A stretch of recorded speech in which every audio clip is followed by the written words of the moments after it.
अमूर्त मूर्त मूर्तिमंत तुझ समान हो दे, तुझ समान हो दे.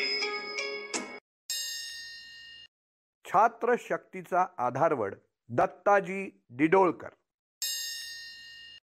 विदर्भातील जळगाव जामोद हे मूळचे गाव असलेल्या डिडोळकर परिवारात मलकापूर येथे आईच्या माहेरी दिनांक 7 ऑगस्ट 1924 रोजी दत्तात्रय डिडोळकर यांचा जन्म झाला.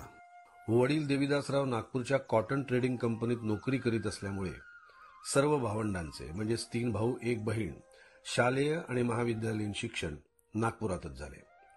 शालेय वयातच सर्व 3 भावांचा संघाच्या शाखेशी नित्य संपर्क सुरू झाला. नागपूरच्या गव्हर्नमेंट सायन्स कॉलेज सध्याची इन्स्टिट्यूट ऑफ सायन्स मधून BSc ऑनर्स ही पदवी त्यांनी 1947 मध्ये प्राप्त केली आणि लगेचच संघ प्रचारक या नात्याने कालिकत येथे रवाना झाले. पुढे सलग 17 वर्षे दरम्यान संघावर प्रतिबंध आल्याचा काही काळ वगळता दत्ताजी संघाचे प्रचारक राहिले. संघावरील प्रतिबंधाच्या काळात अखिल भारतीय विद्यार्थी परिषद या युवक संघटनेची स्थापना करण्याच्या कामी ज्येष्ठ प्रचारक दत्तोपंत ठेंगडी, बलराज मधोक यांच्यासह दत्ताजी डिडोळकर यांचाही प्रमुख सहभाग होता.